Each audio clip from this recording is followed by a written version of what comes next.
But first of all, just to start, I would absolutely like to acknowledge the Yolngu traditional owners on whose land we meet today. And what a beautiful setting, isn't it? It's just exceptional. We can all feel just how lovely it is to be here. Usually these speeches are speeches that I do in auditoriums or in rooms that are contained and air-conditioned and have carpet on the floor, and it just feels so lovely to be here. I know that this audience are people that absolutely understand the value of education. I also know that all of you, like me, want to see every single child in your care, the children that you are in contact with, but me as an education minister in the Northern Territory want to see every child achieve to their absolute full potential. For me, that is whether you're in an urban Darwin school, you're in a remote community school, you're in a homeland centre such as Yirrkala Homelands, but we want every single Territory child to achieve their full potential. And I think, every parent, everybody who's a parent here wants that as well. It is about how do we actually facilitate that? What do we need to put in place to make that happen? And that's the role as government, and as I said, that's my absolute honour as an education minister, is to put those things in place that I can get advice on, but I firmly also believe in. As Meriki said, I started my life as a teacher. I worked in a classroom for about 15 years and then spent time as a principal, and also then as a curriculum writer and an education bureaucrat, as I said, so I have that background in education. But as I said, today it is all about those opportunities that education provides. It is about those doors that education opens. It's about the well-being, all of those things, that confidence, that empowerment that we know education provides for our children. But one of the key things that we face in the Territory, particularly with our Indigenous, but to me it's not just in our Indigenous kids, it's our kids with low socioeconomic status as well. But how do we actually engage them? How do we actually make sure that education is a meaningful experience for those children?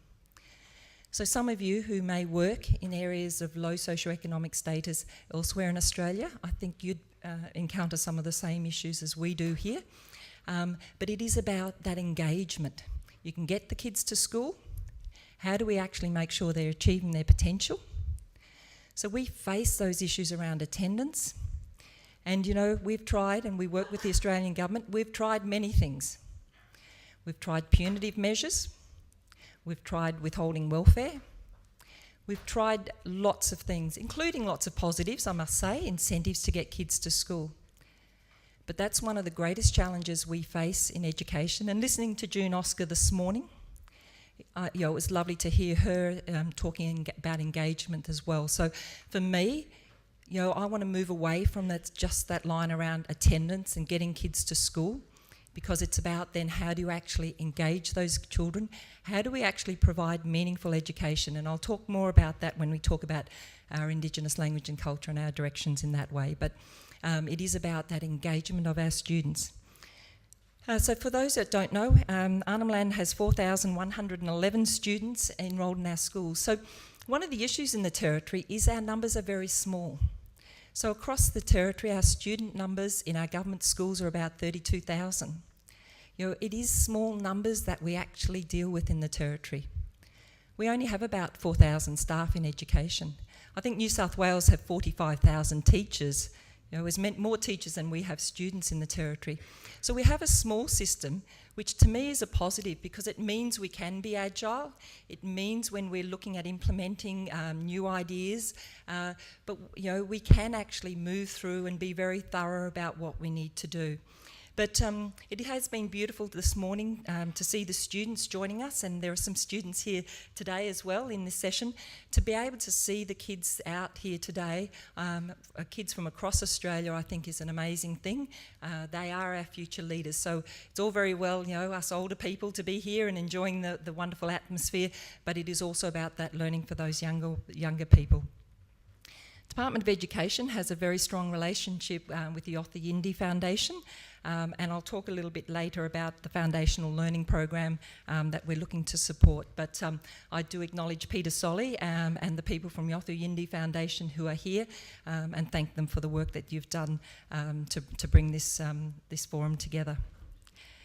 So the Northern Territory Government, we were elected, for those who don't know, we were elected in August last year, so it's nearly been 12 months. We're the first government to have a Minister for Children and to have a subcommittee of Cabinet, a Children's Subcommittee of Cabinet. The absolute reason about that is that we have children at the centre of our government. So we do know if we are to make long-term change in the Territory, to drive those improvements in health outcomes, in educational outcomes, we do need to start in those early years. We all know that analogy about whether you teach a child to swim, whether you rescue them from the river, or you grab them as they're about to go over the waterfall.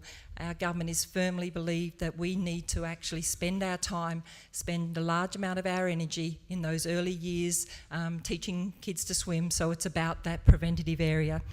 So the Minister for Children and the Children's Subcommittee includes housing, education, health, Territory families, and the Minister for Children, so 5 areas. I firmly believe housing has such an impact on our kids going to school. For those of you who, and I'm looking at the Yolngu educators over there, we know those impacts of housing. We know the impacts of overcrowding in our housing. So, education, we can work hard about getting kids to school. We can work hard around engagement, but to me, that is only one part of the puzzle. And so having a subcommittee where you have the other ministers in the room, everybody focused on the importance of education, focused on those early years, focused on making sure our kids get a really good start in life is vital. And so instead of those silos where you have all the ministers doing their own thing, you've got us coming together. So to me, people often ask, why have you got the housing minister in your early childhood subcommittee? To me, it's absolutely vital to have housing. And when you look at issues such as otitis media, the impact of some of those health issues around hearing loss for kids, that is all about housing and overcrowding. So the other one that June spoke about this morning, and it was lovely to hear her speak positively about, was our Families as First Teachers program. So we have 10 Families as First Teachers programs in this region. There's about 38 that we're looking to roll out across the Territory. So for people who are new to the Territory or not locals, the Families as First Teacher program has been around since 2008, but it's one that our government has continued to strengthen. And the focus of that is, as we know, the families must be a child's first teacher, and they're the most important person to be the teacher of that child.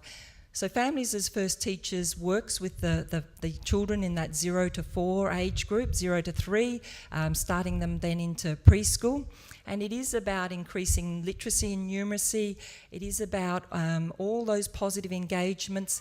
It's the practical things about working with families as well. So it is about providing those building blocks early on for those little ones so that when they're starting school, they're ready for school. So we talk about, day 1, year 1, having our students that are starting school ready for school. So it is about working with the families in those early years. And we're hoping to see some really strong data around that. So we've got the University of Melbourne doing research at the moment. So we want to make sure the programs that we implement are evidence-based. As I said, we think the Families as First Teachers program is a great program, but we do need to see the evidence about that. But the other day I was, or just before Christmas, I was at the Yirrkala School, their Families as First Teachers program. It was absolutely delightful to see all the mums there with the little ones, and they were all singing Christmas songs and singing in language as well. And it was just a wonderful thing to have that support. For some of you, us who have been mums, we know how hard it is to have little ones. And as I said, it's great for families to have those support in those early years. But, you know, the thing that we need to do in the Territory, we are far behind. We are behind in, you know, those measures that count with the Australian government, those measures that, you know, get rolled out. Some of you, you know, may have heard that the NAPLAN results came out this week. You know, you sort of dread having to do the media around NAPLAN if you're a Minister for Education in the Northern Territory. But it is one of those things, you know, you roll up your sleeves and get out there. But you know, we do need to be the most improving education system in Australia. I'm working closely, obviously, with the CE, the Chief Executive, and myself. We're working on a new strategic plan. But, you know, we do need to be the most improving. That is a fact. We cannot be anything else but the most improving education system in Australia. One of the most positive things that came out of our NAPLAN results, and they're the things that underlie and often aren't unpacked, but our students that we looked at that had moved from year 3 to year 5, so you look at the growth that goes on in those kids' lives, our year 3 to year 5 students had the most improvement across Australia. So to me, that's a really positive sign. It's telling me that our teachers are working damn hard in their classrooms to absolutely move those students from year 3 to year 5 to continue to achieve, because, you know, 1 year's growth isn't enough in the Territory. We have to have more than that. So, you know, my hat goes off to the Territory teachers who continue to really work hard to drive those improvements. But as you say, if you look at the surface, we get, you know, kicked all the time in the Territory about our NAPLAN results. But as I said, if you dig a bit deeper, our teachers are really working hard to make those improvements that are needed for us to be the most improving system. But, you know, all this work must be done together in partnerships with our families, in partnerships with our parents. In education, and most of you would be aware of that, we often look for silver bullets. So this is one of my, I guess, one of my cornerstones or one of my platforms. There are no silver bullets in education. You know, if there was, we would have found it, I'm sure, 30 years ago when I first started my teaching career. You know, we've all looked very hard for that silver bullet. Something that will just, you know, turn these kids around, be the amazing thing that will give us, you know, great growth in education. For us that have worked in education, but also, you know, the research shows that there are probably about 3 things. One of them is having an exceptional teacher in every classroom, and that's hard in the Territory. And so that's one of our key things for the education department, one of the key things that we need to continue to strive for, to work on. To me, it is also very firmly based in growing our own Indigenous teachers. You know, if we talk about those connections between schools and families, we need to make sure that we have strong Indigenous teachers in our classrooms throughout our schools in the Territory. And that's some work that really needs to be done, and that's some hard work that needs to be done. So, you know, it's easy to say having an exceptional teacher in every classroom, because, yeah, there is, you know, a lot of different aspects to that. It is about having teachers that are culturally aware. It is having teachers that also know how to teach explicitly, to be able to manage students who have, you know, English as a second or third language, but also for teachers to be able to manage living in very remote conditions in very remote Australia. So it is a challenge for us as an education system, for me as an education minister, to be able to make sure that we have a quality teacher in every single classroom. So if there's any of you out there who are teachers, who are teaching interstate, and as a quality teacher, come and see us and we'll recruit you straight away. We've got some good conditions, although I've got the union here. Jarvis, you might argue with me about our conditions, but I think we're doing pretty good there. We are in an EBA, so yeah, we'll continue to work hard with the union around making sure our teachers do have great conditions. So yeah, it is about having a quality leader in every classroom that has those relationships with the community, but it is also about our leaders, our principals, making sure they also are connected to their community. We cannot have schools that are islands, that are isolated, that aren't part of the remote community, part of their community, and even in an urban setting that aren't part of their community. So to me, as I said, there is no one program that I can pluck off the shelf and I can give it to the department and say, off you go, every kid in every school has to do X. But it is that hard yards that we need to do to recruit well, the teachers that we have come into our system to support them, to provide that mentoring for our early career teachers, to provide professional learning for our teachers, to value our teachers, to have great leaders in our school, to have people that engage with their community, to have a school that is owned, that feels part of their community. To me, they're the things that will make a difference, that will give us the lift, the increases that we need to see in the territory. One thing I'd like to talk about, the previous government had a very strong push on secondary students going to boarding school. To me, and as I said, we've set these things in place, to me, a child in a remote community needs to be able to have the choice, just as a child in Darwin has a choice, or a child in Melbourne or Sydney has a choice, and that their families have a choice. So if you want to send your child to a boarding school interstate and you're in a remote Indigenous community, absolutely you can do that. And there are some wonderful people who provide scholarships and things like that for that. But that is a choice some parents can make. You may choose to send your child to a boarding school in the Northern Territory, and we've just had the wonderful pleasure of opening Dawa in Nhulunbuy, the Nhulunbuy boarding facility. So that is a choice that allows children then to be closer to family, and as I said, to be able to stay in the Territory. So that's a second choice. But there has to be then choices about providing secondary education in those schools, in your remote schools. So whether if the numbers are really small, that's through remote distance learning, or providing employment pathways programs or programs in those schools. But to me, families deserve that. Families should have that choice around their secondary education. So that's something, when I came in as Minister, I had those conversations with the department about how do we actually make that happen. So yeah, I did want to just make sure in this audience, just to really make sure that message is loudly and clearly out there. Some of the employment pathways programs that we've seen in Nhulunbuy and in Milingimbi and Gulawinku is around the Maritime Academy. So there's some really wonderful things that are happening, and if you're sitting next to a Territorian in this audience, you should actually have the opportunity to have a bit of a conversation. So there's some really great employment pathway programs, and I know we've got the Learning on Country presentations after me, which will be much more exciting than me speaking. So do hang around for the Learning on Country discussions as well today. So yeah, I spoke very briefly about the boarding facility, and we do need to have that balance in the boarding facility as well in our schools, that balance between the Yolngu and the Ballanda around those opportunities for the kids to be able to have those connections with their families as well. Where to next?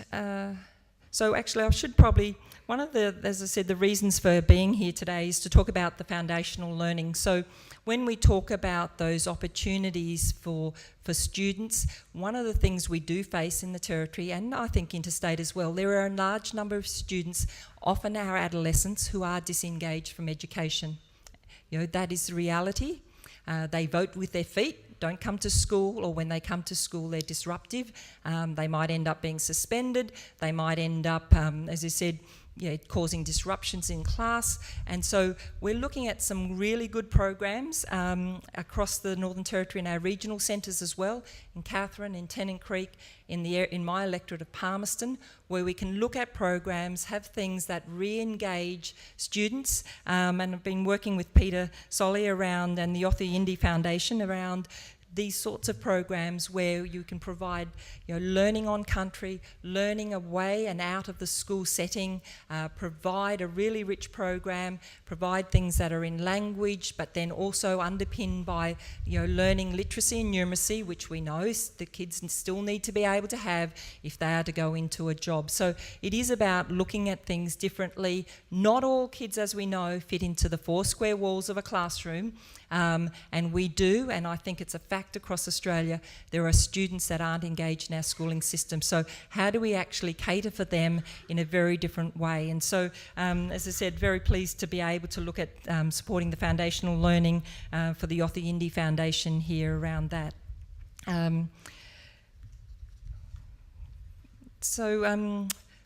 The other one that I'd like to actually mention is one of the cornerstones of our government is to have community-led schools. So, you know, it is that realisation, and it's probably taken governments far too long, but that realisation that for so too long we have told schools what they should be doing, or we've told schools about this great program that, you know, you should be doing, that you should be implementing.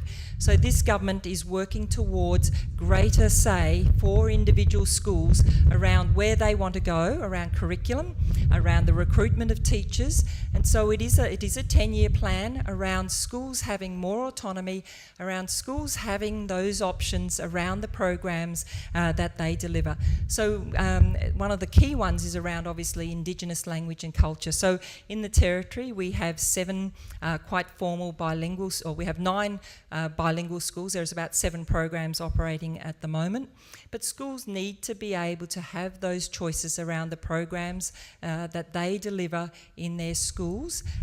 They need to have greater say around their finances, their resources, the staff they want in the school, the programs they want in the school. So the community-led schools to me is an exciting direction for our government, particularly in remotes, where, as I said, people on the ground can have a greater say in the direction of their community and their school. The other one that I'll talk briefly about before I finish is one of the nice things I got to do was to announce an Indigenous language and cultural framework, and that was about March this year. But there is work now happening around an Indigenous language and culture curriculum that will be rolling out in 2018. So for, it provides those range of opportunities for schools. So for a school that wants to do a bilingual program, absolutely, there will be clear guidelines around the curriculum there. For a school that wants to do language maintenance, so they may choose to do an Indigenous language and cultural lessons at class. Again, there will be a continuum of learning for those group of kids.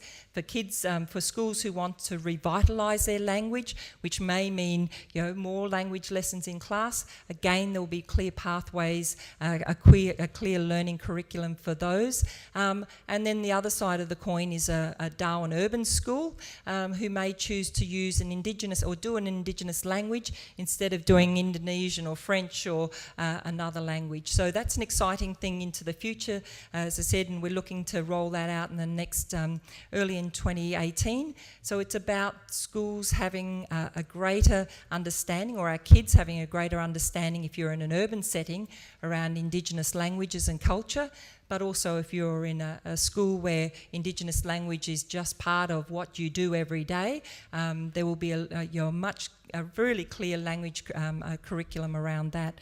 So from, just speaking very broadly here, I think our government is on the right track, obviously. As an education minister, that's, one of the hard bits is to not get distracted by, all the things that happen every day. But to me, it is about us working really hard around making sure we have teachers in our remote schools that have those connections with the children, that are able to engage them, that have programs that engage them, that we have language and culture so the students feel comfortable, they have that connection to the classroom, they have that connection to the school.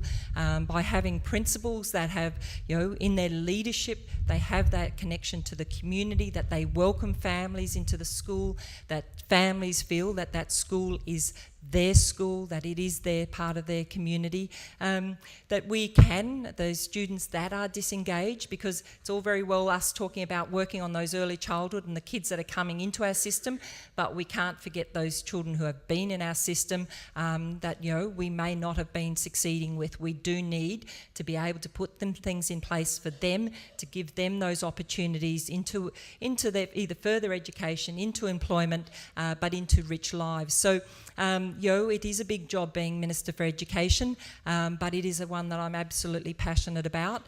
And as I said, we are in for the long haul, and it is about supporting our staff. It is about supporting our families to make sure, as I said, every Territory child gets the best opportunity. Thank you.